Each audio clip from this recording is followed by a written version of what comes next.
big concern and it's an important issue, and this is certainly something we want to address. We can never start early enough, soon enough, figuring out how things are going to get paid for. With us, we've got Susie and Joe. I don't know if I see your faces here yet. Okay, there we are. And I'm going to let you guys introduce yourselves and just kind of take it. I don't want to short you of your time. I know we're at 7 o'clock, but feel free to start running, guys. Thank you again. Wonderful. Thanks for having us. And we understand if you need to go take a quick bathroom break, grab another refreshment as we get started with another hour of great content and learning tonight. Totally understand. We'll do some quick introductions, go over our game plan for how we're going to talk about financial aid tonight, and then get started. So I'll share my screen here, make sure I have screen share privileges. Wonderful.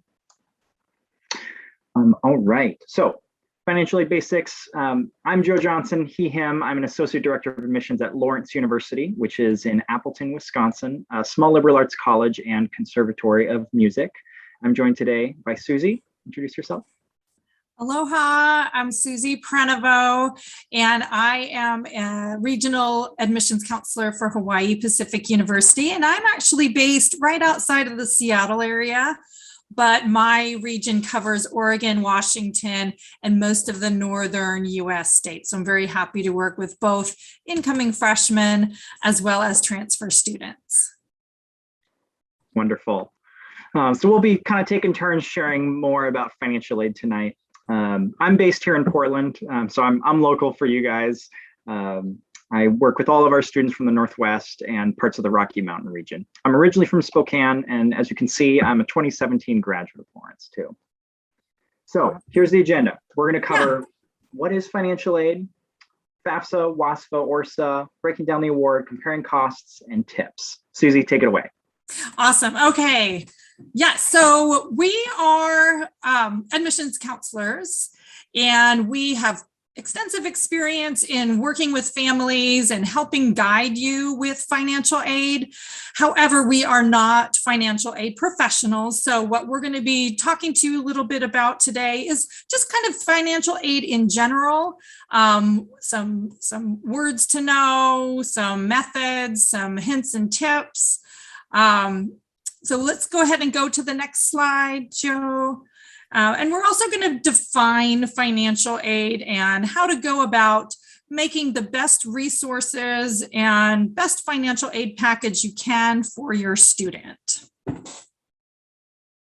So the term financial aid can mean a lot of different things. It could be grants, it could be loans, it could be scholarships, free money, work study, or tuition discounts. So, when you're discussing what type of financial aid am I getting, it could incorporate many different aspects. Now, also keep in mind that every university is going to be a little bit different with their financial aid.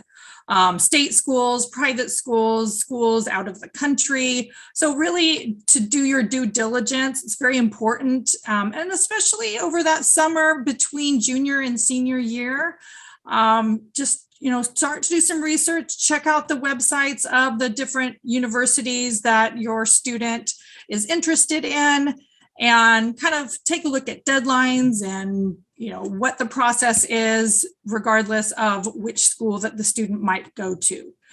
Also, please keep in mind, and we're going to cover this a little more detail further on, that just because a university might have a really high sticker price may not necessarily be the end price that you will or your family will end up paying. So don't discount or just say, oh, I can't possibly even try to apply to that school, because you never know, your financial aid could be pretty generous.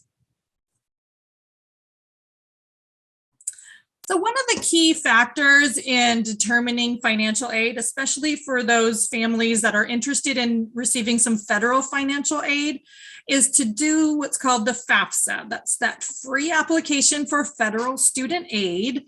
And this is something that students and families really will need to do every year, starting in October. it is based off of prior tax year. So starting this October, you'll be getting ready your tax return from 2020.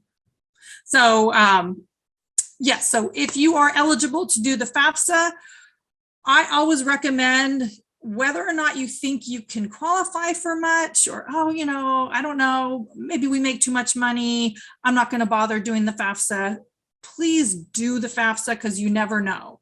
You're going to have an opportunity to list universities to send your FAFSA information to. So that way the schools know that you're interested in them, and when you submit your FAFSA, they'll get your financial information.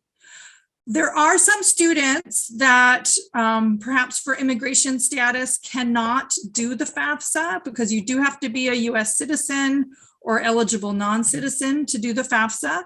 If that pertains to your family, then the other option is the Oregon Student Aid application. So that's ORSA. So again, if you're not eligible for FAFSA, then definitely fill out the ORSA. It has different criteria when you fill it out. It walks you through there. I was looking at their website earlier today, and it looks pretty user-friendly. Again, that application also opens up on October 1st. And then we do have a couple of links there. So if you want to maybe take a screenshot of this page, we can also type in, and this is being recorded anyway, so you can go back and check it out as well. If you're doing the FAFSA, the federal student aid, you're going to have to kind of gather up some materials and documents in advance and be ready to go when you're filling out that FAFSA application. Social security number, or if you're an eligible non-citizen, then an alien registration number. You're going to need your income tax returns, W-2s, bank statements, record of investment. So it is, quite a bit of information. Joe's going to talk about a few tweaks that the FAFSA is going to be doing this year to make it a little bit easier. I am a mother of 2 college students, and I've done the FAFSA with them for the past 2 years. And one of the tips I can give you is make sure you have a good place to write down your login and password, because I had a different login and password than my son's. And when you go back in to make adjustments or check your award, it's always going to ask you to log back in. And so it's really important to keep all that information handy. So it is a little overwhelming, but definitely it's worth taking that time to do the FAFSA and getting that information to the colleges. Absolutely. Thank you, Susie. So we're going to chat a little bit about, it looks like that FAFSA slide might be a little bit later on. Oh, it's okay. Yeah, we can talk a little bit about, I'll talk about this slide, and then Joe, you can jump in. So part of financial aid could be gift aid. Now, gift aid, you have to kind of consider this as money that you don't have to pay back. And there's different terms that define gift aid. So you'll hear about scholarships or grants. Typically, the scholarships are, either from your public university or private university, perhaps based on your academics, academic merit. Could be a separate application, maybe leadership. It could be academic or talent-based. Some examples from my university is we have scholarships for things like our choir or our cheer and dance team, or even esports. So there are some real specific scholarships that different universities can offer as well. Again, do that research and check out, maybe I qualify for this at this particular school. And then the grants are either from the federal government in form of a Pell Grant that students, it's based on their FAFSA information. Could be a state grant. And typically for those state grants, you do need to stay at a in-state college or university within that state that you got the grant from. Or it could be directly from the institution. Oftentimes those are need-based. Free money is always good.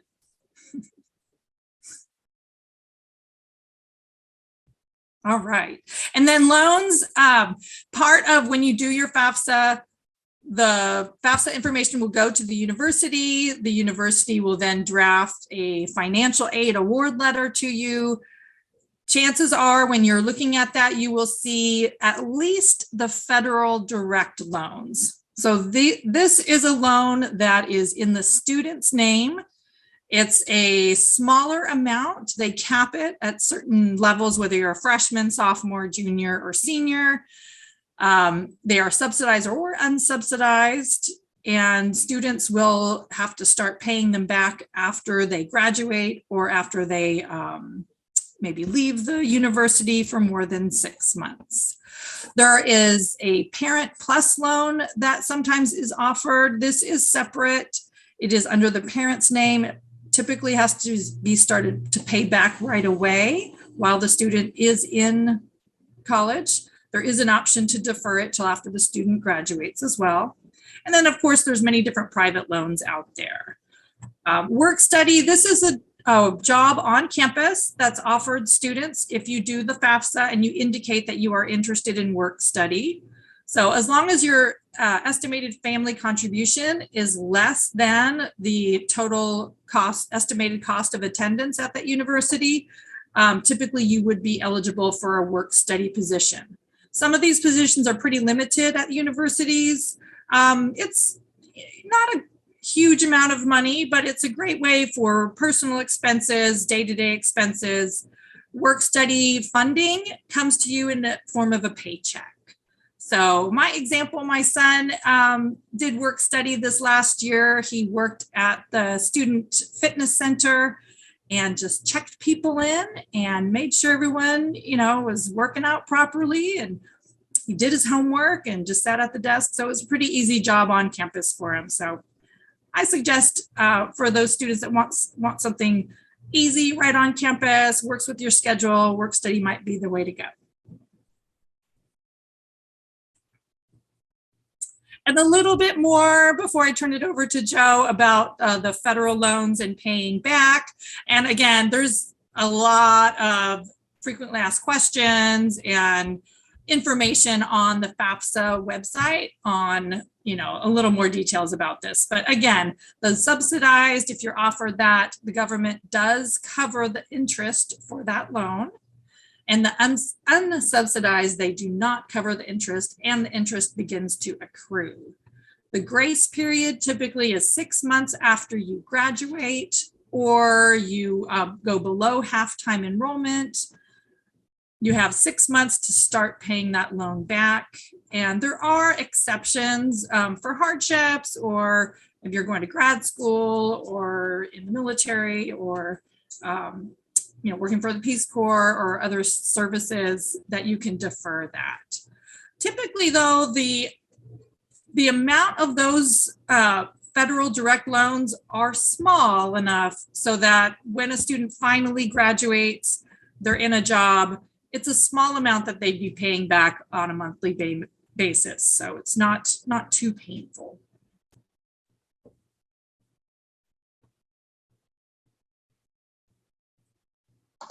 Right. Thank you, Susie. I'll just add to the piece about loans.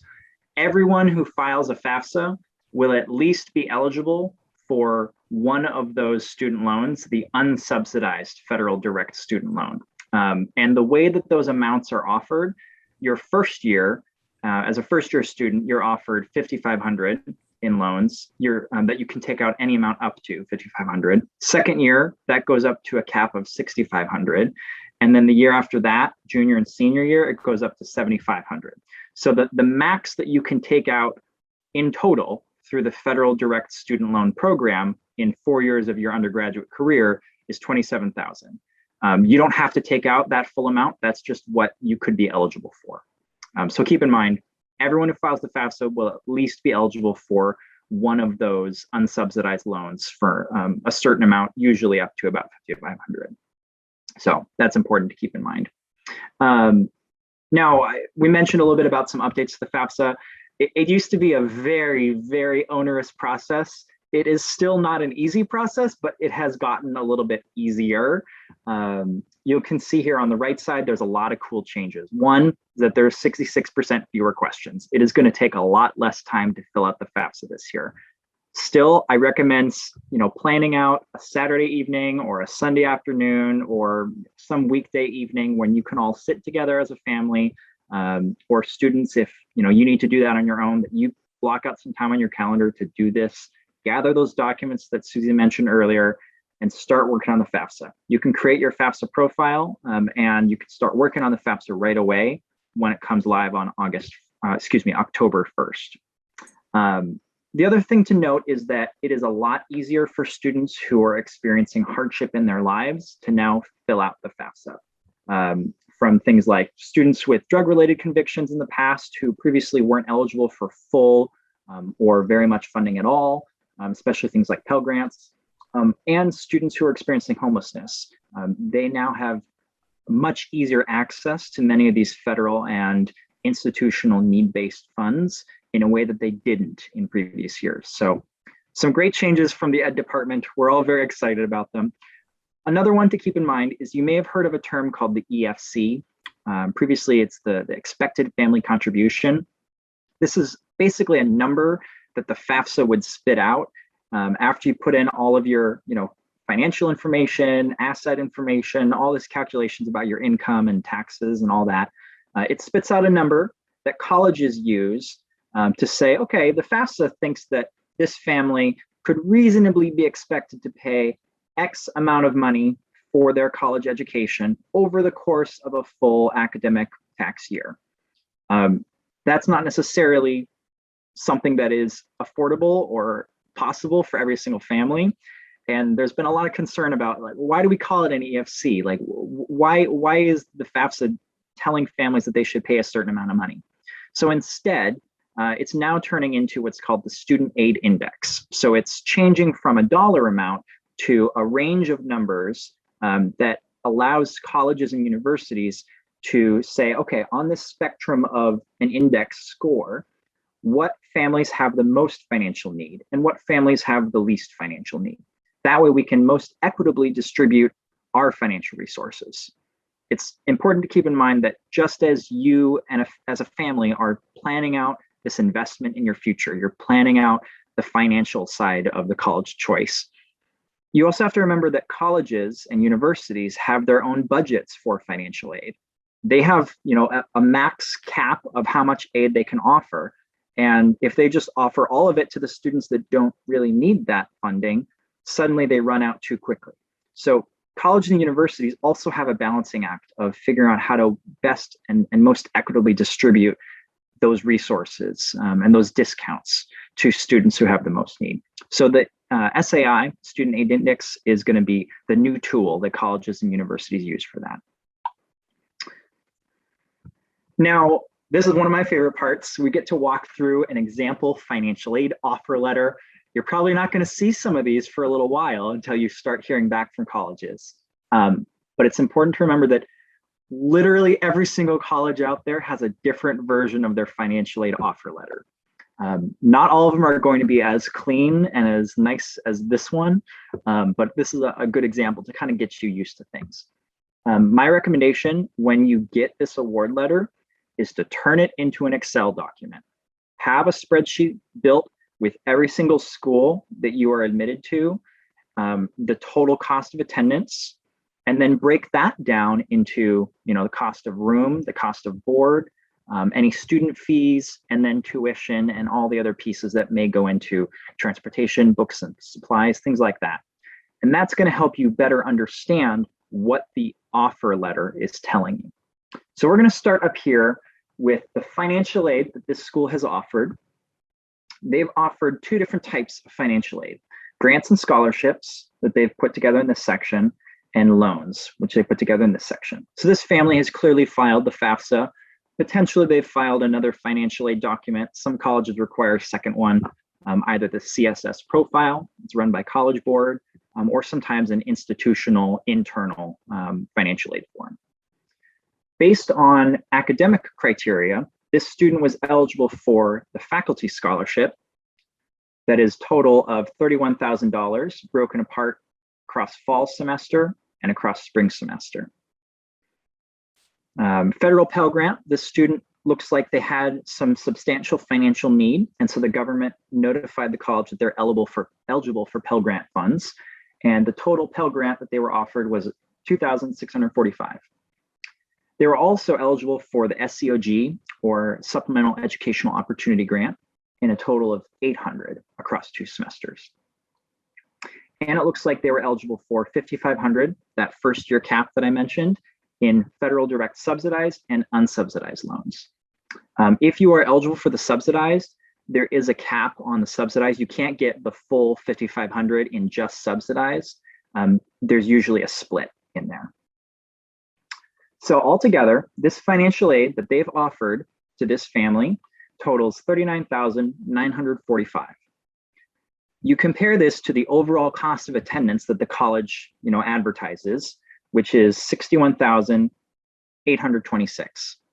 Now, remember what Susie mentioned. If you are looking at schools that have this 50, 60, 70, there's even a few out there that have $80,000 price tags, you might look at that and just, there's no way we can do that. How does this college expect anyone to have that kind of money, or your typical person to have that kind of money just sitting in the bank?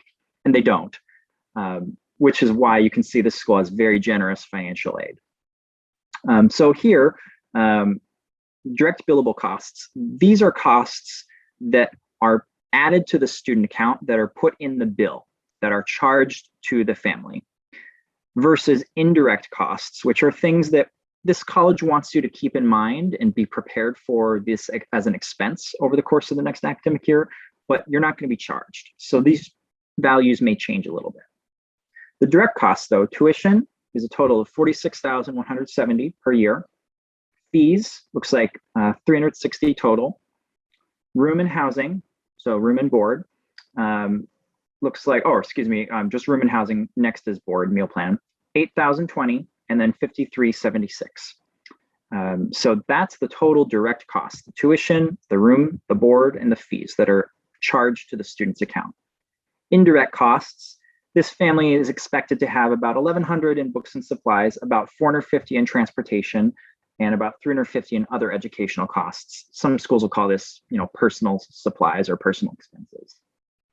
So what they've done here in this financial aid award is they've looked at this total direct billable cost, and then they take away the financial aid, and they give you this total estimated balance of what's left over.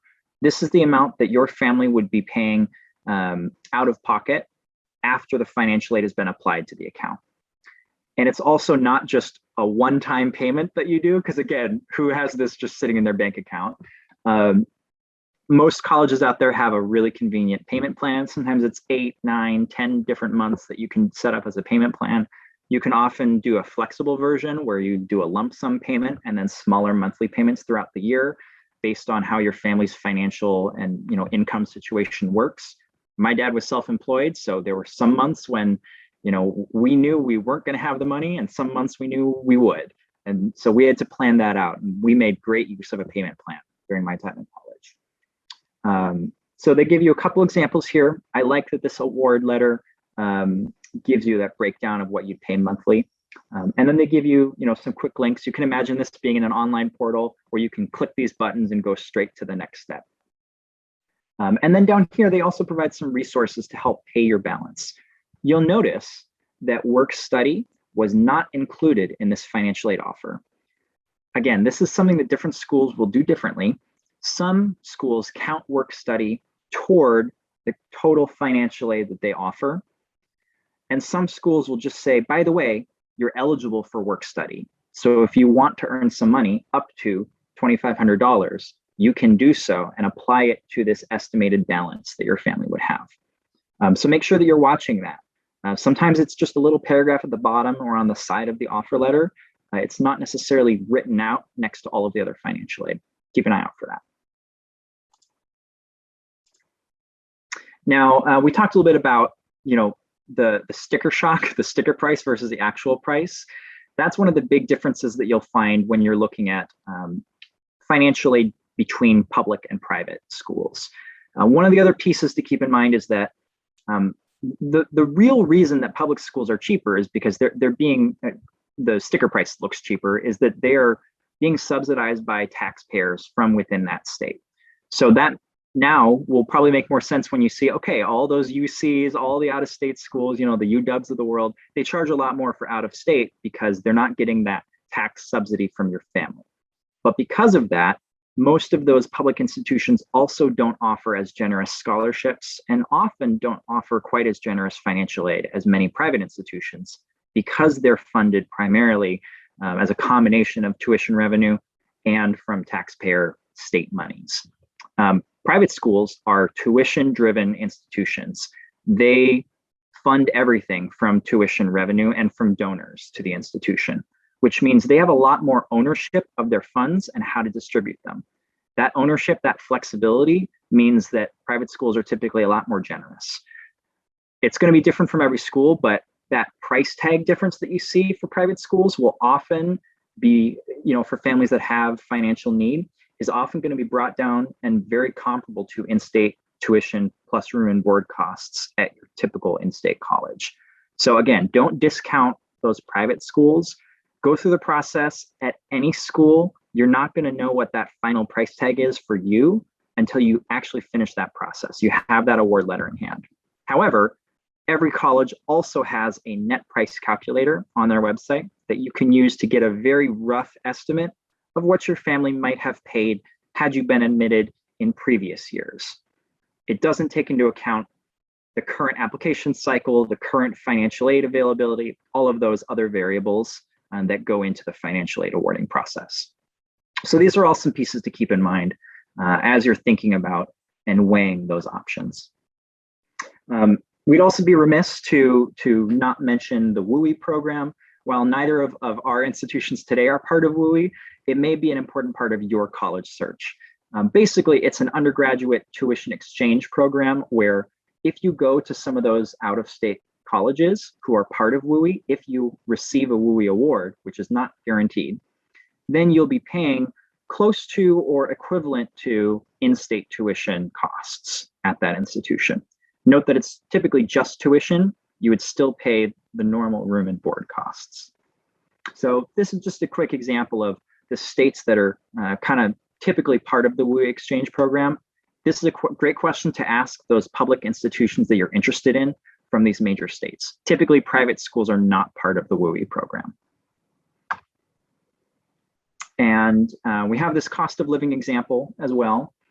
So just to give you a sense of kind of the different costs here.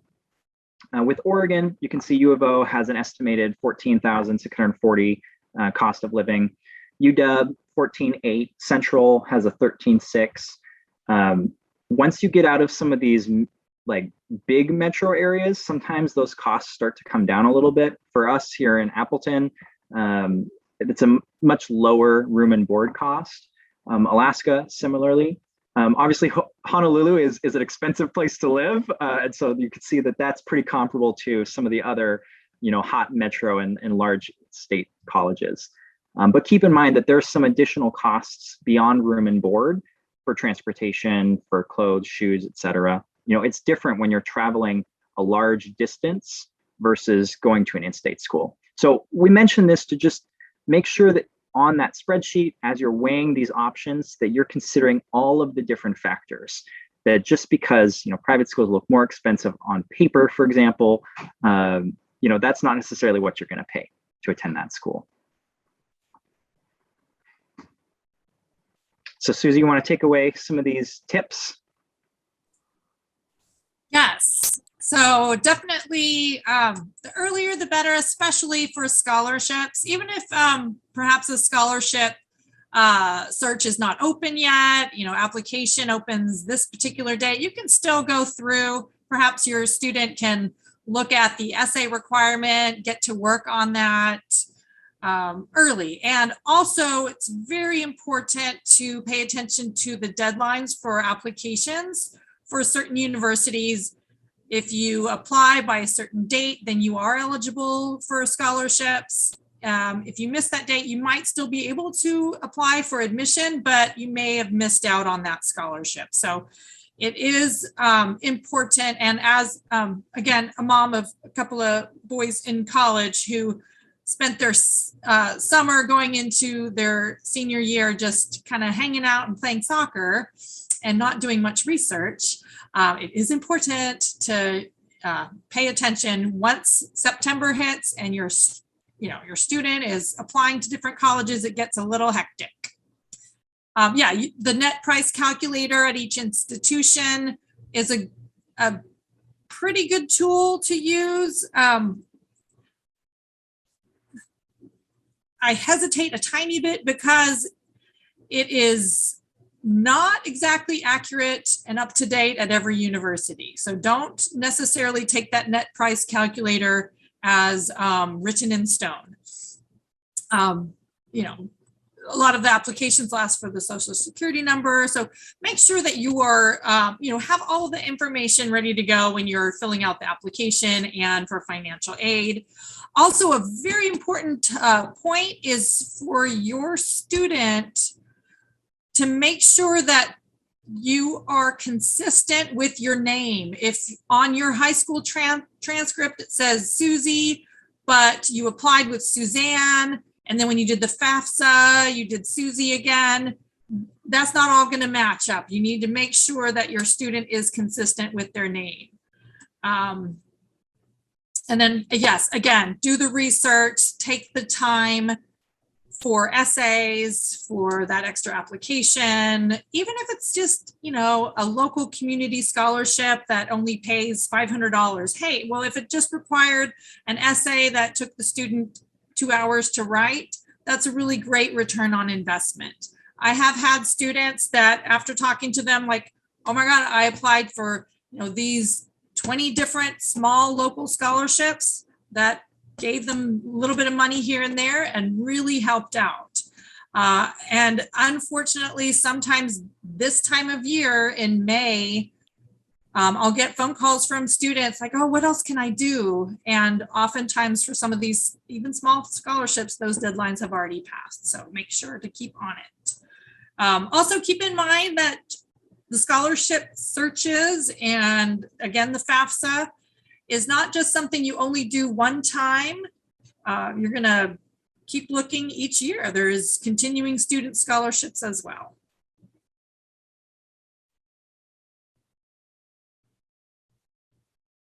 Awesome. Yeah, so this is our information for myself at Hawaii Pacific and Joe at Lawrence with our email addresses down there. We are very happy to help. And I think we're going to talk a teeny bit, or we're going to see if there's any questions coming up that we could help with.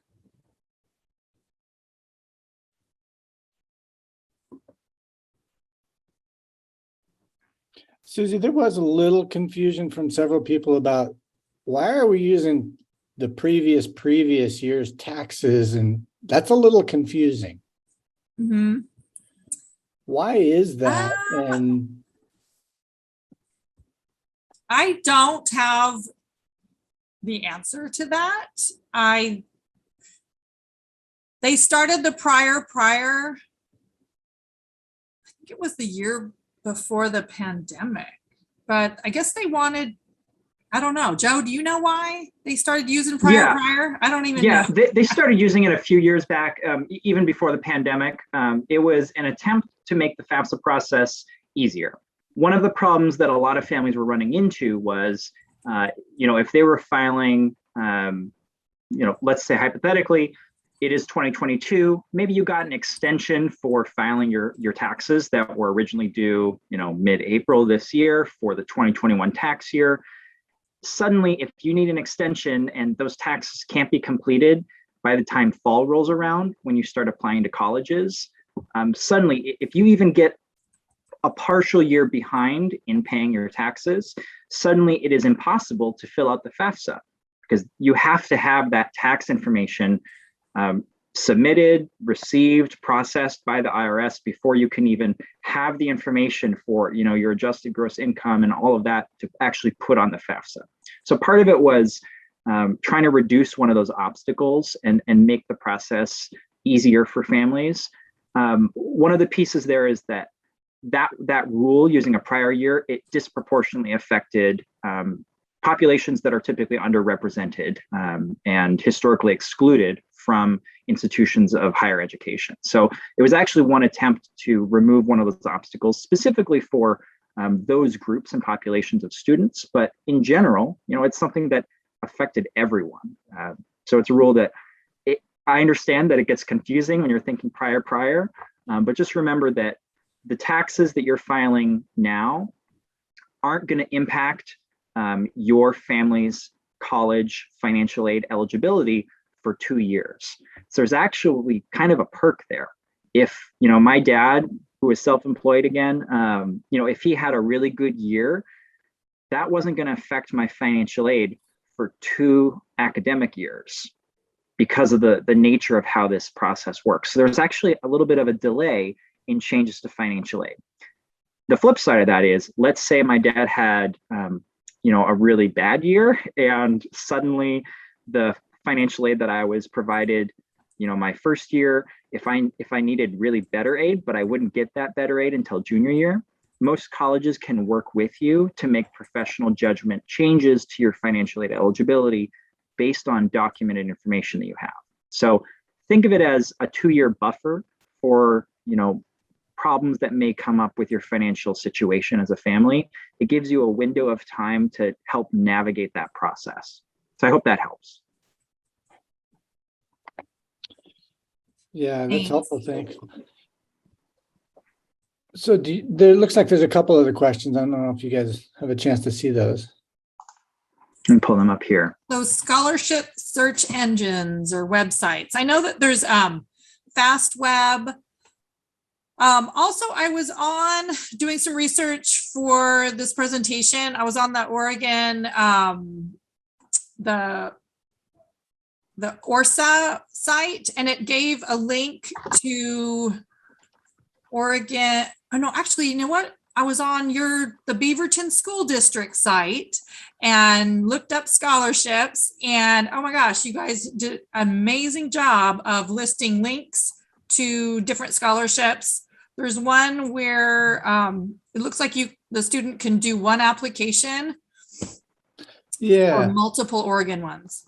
Yeah, so the one you're referring to is OSAC, and that's like the Oregon Scholarship. That's where we can access FAFSA and ORSA and things like that. And so there's one application that applies students to a lot of different Oregon scholarships, as well as each high school is going to have a link of some sort, probably through either their college and career page or their counseling page, to scholarships that they advertise. And often different high schools will advertise different scholarships, some that might be specific to your student's school, but some might be community ones as well.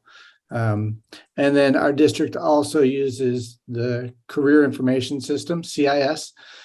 Students can access that through their student dashboard, and it's got a search engine for scholarships, colleges, and it uses like a filter system. So it prompts you through a series of questions, and based on your responses, it generates a list for you. So that would be another good tool as well. Your high school counselor should be able to point you in that direction, certainly if you have more questions. But there's a few good places to start, maybe before you hit the big Google scholarship search. And it is important to consider that the scholarship search engines should not make you pay to look for scholarships or apply to scholarships. So even if it's like, oh, just 99 cents, that's not right. Those are free, available for all students. My tip that I'll give too with the scholarship search process is, first off, the national scholarships, it's going to be really hard for you to win those. Don't count them out. If you have the time to write the essay for that, particularly like Coca-Cola Scholar or whatever things are out there, take the time if you're able, but you're going to have a much better shot at taking advantage of regional and local scholarships.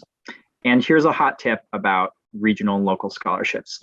Sometimes the scholarships, the funds for those scholarships are very specific about who should receive those funds and who is eligible for them. And because of that, the scholarship committee and coordinators, folks that are awarding those funds, they have to look for students that meet those criteria. However, there can sometimes be flexibility with those scholarships where maybe you don't meet 100% of the criteria for a certain scholarship, but you meet some. I would recommend, if you have the time, apply to those anyway. The more specific they are, the fewer applicants they're going to get. And so the better chances you have of potentially getting that, even if you're not a 100% match for the scholarship. Sometimes an organization or a foundation will say, hey, we don't have the ideal student for this scholarship, but so-and-so from, Westview or Beaverton or Benson or wherever might have done a lot of research on our institution, on our foundation, and they clearly care about our mission. They're a good enough match. Let's award the funds to them. So that's my tip. One of my friends got a scholarship that way. So keep that in mind. I might also throw in that similar to this virtual presentation, scholarships is one that we offer early in the year. So that's something everybody can be looking for. Probably in September, we'll start sending out information about it. But one of the keys, I think, is be organized over the summer. There's a lot of scholarships that are due in September. So I would say probably 95% of seniors are not prepared to research and write scholarship essays in September. So I think if you're able to simply write those over the summer and submit them in September, they're going to be a lot less competitive. As you wait till this time of year and start looking at scholarships that are due in May, all students are finding out how much colleges are costing, and all those procrastinators are hitting right now and applying to those scholarships as well. So maybe pay attention to those timelines, as well as scholarships that ask for an interview.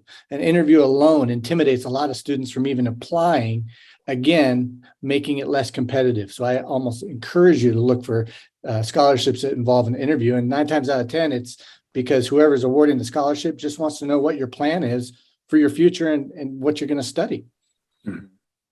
Great question. Yeah. Okay. Looks like we have another question from Leslie about consideration for families that have multiple children in college, such as twins. I would say some of this can come out in your AGI and other information about your taxes and your expenses, all of that for your FAFSA information. However, usually colleges that would be having a consideration for multiple children in college, more of that is going to come in from the CSS profile or from an institutional supplemental aid application. Many schools require something else in addition to the FAFSA, and that's a way for them to get a little bit more targeted information about assets, about other children that may be in college, things like that, self-employed status and what that looks like for that family in a given year. Some of that more detailed financial information. So be prepared if you're needing to fill out, the profile or some other supplemental aid app. That may take more time, but the flip side is that they will give more consideration for really specific or more niche financial situations you may find yourself in. Great question. Great. Let's see, while we're thinking of some more questions, because I know we still have a little bit of time left, we wanted to make sure to chat about our schools as well. You've heard from some different schools today already, Connecticut and Redlands. So we'll share a little bit about ourselves too. Again, Lawrence University, based in Appleton, Wisconsin. I mentioned we're both a college of liberal arts and sciences, but also a highly selective, world-renowned conservatory of music. Between the two, we offer over 65 areas of study and 3 different degree programs, including a 5-year double degree program where music students who have an interest in something else can earn a music performance degree, a training degree in classical music, as well as a Bachelor of Arts in something else, from physics to neuroscience to economics or math or psychology. You can combine all of those interests in our 5-year double degree program. Some other quick fast facts. We're a small school, small by design, 1,500 students, and about a quarter of our students are in the conservatory. So 3/4 are not. If you're not a musician, don't worry, you're actually in the majority here at Lawrence. But we do have a very creative, artistic, curious, and passionate community. So if you're looking for a place that is tight-knit, supportive, it's going to challenge you to be your best and inspire you to be a more mindful global citizen, Lawrence would be a really good fit for you. The other thing that really sets us apart, all these small schools have D3 varsity athletics. That's no different here. We all have great clubs, organizations, ways for you to engage outside the classroom. That's all very important to us. But the thing that really sets us apart here at Lawrence is that over 60% of the courses we offer on our campus in a given academic year are one student and one professor. From creating your own classes to tutorials, to one-on-one lessons, to one-on-one research opportunities with our professors, you're getting this graduate level mentorship at the undergraduate level at a rate that is unmatched by any other institution, especially other larger schools. So that's a little bit about Lawrence and what sets us apart. And I'll pass it off to Susie to share a little bit about Hawaii Pacific. Yes, Hawaii Pacific. We are a little bit bigger than Lawrence. We have about 4,000 undergraduate students. Typically, though, our classes are going to be about 25 students is what most of our classes are. We actually have one room on campus that'll hold about 85 students. That would be the very biggest that any student would have with us. We are obviously located in Hawaii. We're on the island of Oahu, in the state capital city of Honolulu, and we are an urban campus. We are tropical urban is what we like to say, because we are right on the Honolulu harbor. The picture there is of our main campus. We call it Aloha Tower Marketplace. Aloha Tower itself is right there on campus. It was built in 1926, kind of as a welcoming beacon for immigrants to Hawaii. So it's fabulous that it's on our campus to welcome our students from around the world. We have an 81% diversity index, making us one of the most culturally diverse private universities in the US. That diversity index, really it looks at if you are a student and you look to your left and look to the right, there's an 81% chance that the fellow classmates are of a different ethnicity than you are. So we really embrace that, living in a new culture of Hawaii, learning about our fellow students' differences and collaborating in class really creates a mindful global citizen. The weather is great, of course. You are in Hawaii as a student, and average air temperatures about 78 degrees, average water temperature 74, many different outdoor activities for students to do, of course. Majors that are popular with us include our sciences, marine biology, environmental science, environmental studies. We have the largest enrollment, though, in our College of Business. So really, we are in the financial district, just 2 blocks away from multiple internships and job opportunities for students. We're also a few steps away from the state capitol. So for our political science students or criminal justice, a lot of resources and internships available for them. Our students, you can apply directly into the major, or you can, come in undecided and explore and then choose your major later on. We are test optional, showing a couple of the deadlines here. We have an early action of November 15th. There's benefits to applying early, but it's no pressure. Students can still do a later regular decision of January 15th. And then rolling admission after that. We do automatically award merit scholarships based on the student's GPA when you are accepted. Let's take a look at some of the activities and lifestyle of our HPU students. We have a 100% internship guarantee, so students are going to be doing some type of internship regardless of their major. And for experiential learning opportunities, things like for marine biology, our marine vessel, those students will be out on the water within their first 2 years. Many different options for student activities, athletics, we're Division II. every single day, there's some type of activity for student sunset yoga. We also have a really great mentorship program because 60% of our students are from out of state, coming over on the plane, not knowing anyone. So they're set up with a peer mentor, a faculty mentor, and staff mentor. And we have so many different activities and adventures really for those students that first semester and ongoing to make them understand the culture and their new home of Hawaii, meet fellow students, and get to know the university better. So yeah, for those adventuresome students that want to do something a little different for their college experience, recommend applying and coming out to Hawaii for college. Great place for parents to visit as well.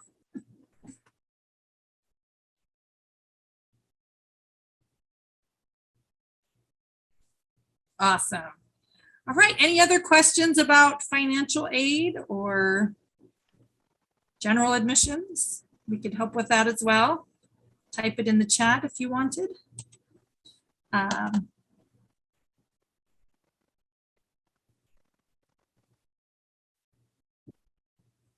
I'll type in my email again.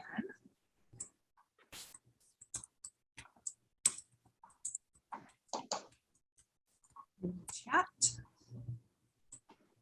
I think maybe one of the last things I would add is, as you start digging into this stuff now, make sure you're asking questions. You've got a school counselor, you've got some people that are pretty familiar with this.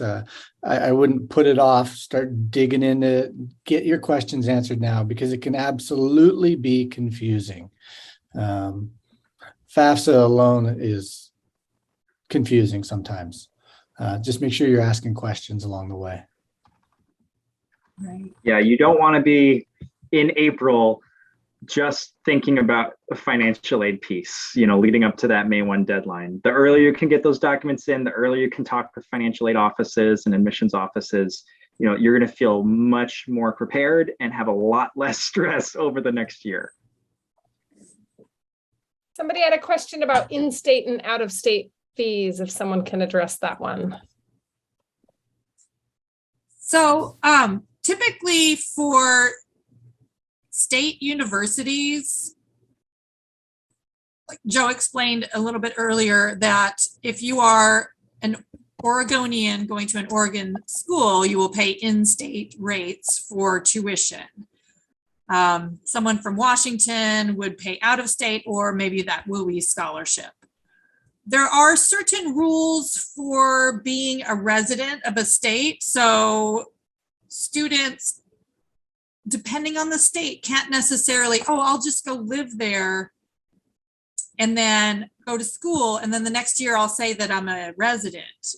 There are pretty strict criteria that, you have to establish residency, you can't be going to school, et cetera, if you wanted to get those in-state rates.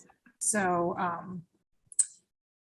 yeah, that is the advantage of having the WUI for those, Western states, is it gives a little bit of a break for those students wanting to go to other close by state universities. For private universities, we charge the same tuition regardless of where you're from. There is no difference.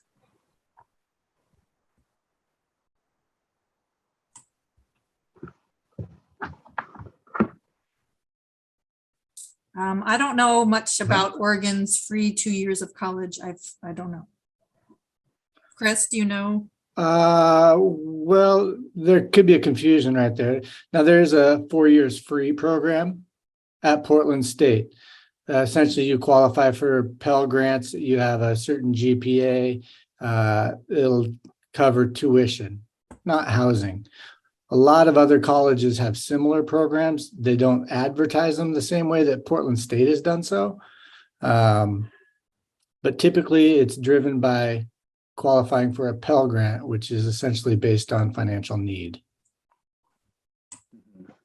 I would add in, there are some programs like, Oregon Promise, or, institutions will have things like, I know PSU has a 4 years free program. You, again, have to meet those certain eligibility requirements. And typically there's a lot of need-based eligibility requirements in place. maybe that answers the question too. I'm guessing the 4 years free, I'm guessing the 2 years free was probably about the Oregon Promise. So the state, advertises that students can get 2 years of college free, and that's for the community college. So Portland Community College does offer up to 90 credits, 2 full years of tuition-free college for any Oregon resident. And usually the GPA is a 2.5 or above, and it was originally intended for low-income students. And but a lot of the low-income students were not taking advantage of that, and so they ended up just giving it to anyone who applied for it. And then they've lowered that to 2.0 this particular year. I don't know if it'll go back up to a 2.5 next year or not, but that's the 2 years free for Oregon residents. That's probably what you're referring to. Mm-hmm. Perfect. Good question, Bridget. Thank you. Yeah. Also, So there's another. Oh, Oh, sorry. go ahead, Susie. I was just going to add that besides, scholarships and grants, other ways to look at it is many universities will accept, college credits while you're in high school. In Washington, they call it Running Start. Or perhaps the student scored high on any IB or AP exams. Colleges can give credit for those scores. So really look into that as well. And will my credits transfer if you have advanced credits while you are still in high school? Mm-hmm. Yeah, and thinking about another tool to, try to reduce the total payments you'd be making for financial aid in college. If there's accelerated programs, if you as a student or as a family, that, I want to go straight into law school, or I want to go straight into an engineering program. There are a lot of accelerated programs out there for those and many more areas too that can reduce the total time and, potentially give you an extra year back of earnings as well. So another thing to think about there. There's a question here about financial aid provided differing based on in-state or out-of-state. The short answer is yes. Many colleges and universities that accept and have different rates posted for in versus out-of-state, you're typically not going to be eligible for all of the same scholarships and all of the same, discounts on tuition and things like that if you're an out-of-state resident. The idea is if you want to come here, you need to pay that full sticker price. And that's the investment to basically take a spot away from potentially a student within our state. There's some colleges and universities, state flagships that care about that more than others. On the West Coast, it's kind of a big deal. It's, from Washington down to the UC system and more. Typically, you're not going to get the same kind of financial aid if you're going out of state. That's where the WUI program really kicks in again. But again, not everyone gets the WUI program too. It's not a guarantee. So that's the challenge. If you're looking at out of state publics are typically going to be more expensive, and out of state privates are typically not going to be as expensive as those out of state publics. The only last advice that I would give, because around this time, there are some families like just now realizing, oh, maybe we can't afford this, is have that hard conversation with the students and families right away. Like, okay, is there going to be a gap? Will we need to come up with $10,000 or $20,000? And where would that come from? And what would that look like if that's ultimately what we're ending up as a gap? So kind of have those hard conversations early to figure out, what can we do and how can we be prepared? That's a great tip. I've had numerous conversations with kids that want to go to sunny Florida or San Diego, and mom and dad are budgeting for something completely different. And then they lock horns in October or November. Start all those conversations now. That's a great tip. Well, I think we're about good on time. Susie, Joe, I thank you for your information. That's fantastic. There's just almost too much to cover in one short session. But all the families out there, just keep your eyes out. We'll be providing these virtual